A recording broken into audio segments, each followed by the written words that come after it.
இந்த ஒட்டுமொத்த திரைத்துறையே இங்கே கூடியிருக்கிறது வந்து ஒரு பொது நோக்குக்காக,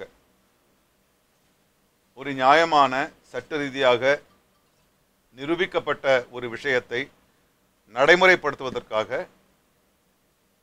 தார்மீக ரீதியாக ஒரு வேண்டுகோளை வைப்பதற்கான ஒரு அணிவகுத்தல் தான் இங்க. இந்த செய்தி நம்மளுக்கெல்லாம் புதிது கிடையாது.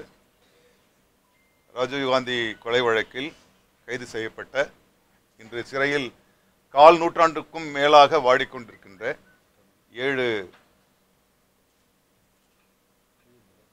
உயிர்களை, 7 நன்மனதை மீண்டும் சமூகத்திலே உலாவர ஒரு ஏற்பாடு செய்வதற்கான ஒரு அணுகுமுறை தான். இதுல எந்த அரசியல், எனக்கு தெரிஞ்சு இது வரைக்கும் நாங்கள் பேசிக்கிட்டதில்லை, இதில் எந்த அரசியல் குறுக்கீடோ அல்லது எந்த ஒரு நிர்பந்தமும் இல்லாமல் நியாயமாக சட்ட ரீதியாக நடக்க வேண்டிய ஒன்றை நடைமுறைக்கு கொண்டு வர வலியுறுத்தி ஒரு வேண்டுதல் வைக்கத்தான் இங்கே நாங்கள் கூடியிருக்கிறோம். இன்றா நாளையா என்று 1/4 நூற்றாண்டு காலம் ஒவ்வொரு இரவையும் கழிப்பது மிக மிக வேதனைக்குரியது. அதுக்கு பதிலாக ஒரே நேரத்தில் 1000 மரண தண்டனையை வந்து கடந்து போகலாம். இந்த ஒரு நிலைக்கு முற்றுப்புள்ளி வைக்கத்தான் நாங்கள் எல்லோரும் இங்கு கூறிக்கிறோம். முதல்வரை சந்தித்து ராஜீவ்காந்தி கொலை வழக்கில் அதன் காரணமாக சிறைப்பட்டு கிடக்கின்ற 7 பேரையும் ஏற்கனவே ஒரு முறை அவர்கள் விடுதலை செய்யப்படலாம் என்று கூறி மீண்டும் பல சட்ட சிக்கல்களா இல்லை வேறு சிக்கல்களா என்று தெரியவில்லை, மீண்டும் அவர்கள் சிறைக்குள்ளேயே வாடி கிடக்கிறார்கள். அவரை தங்களுடைய அதிகாரத்தில் மேன்மையாக என்னென்ன இருக்கிறதோ அந்த மேன்மையான அதிகாரத்தை எல்லாம் பயன்படுத்தி அந்த 7 பேரை மீண்டும் சமூகத்தில் உலாவர அனுமதிக்க வேண்டும் என்கின்ற வேண்டுகோளை தமிழக முதல்வர் அவரிடத்தில் நாங்கள்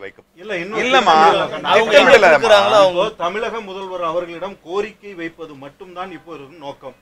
கோரிக்கைக்கு பிறகு அவர்கள் கொடுக்கிற தேதியில ஒட்டுமொத்த தமிழ் திரையுலகமும் சேர்ந்து, எல்லா அமைப்புகளும் சேர்ந்து அம்மா அவர்களை சந்தித்து அந்த உயிர்களை மீட்டு தாருங்கள், உங்களுடைய அதிகாரத்தையும் இந்த நல்ல நேரத்தில், அதாவது ஒரு 100ஆண்டு விழா வரப்போகுது, அந்த ஒரு 100ஆண்டு விழாவினுடைய இந்த நல்ல நேரத்தில் நீங்க அந்த உயிரை மீட்டு தாருங்க அப்படின்னு எங்களுடைய சார்பா நாங்க ஒரு கோரிக்கை வைக்கிறோம். அதுக்கு அடுத்தடுத்த நிகழ்வுகள் அதை ஒட்டி நடக்கும். மக்களுக்கு வந்து ஒரு பெரிய கவனம் ஈர்க்கப்படுது.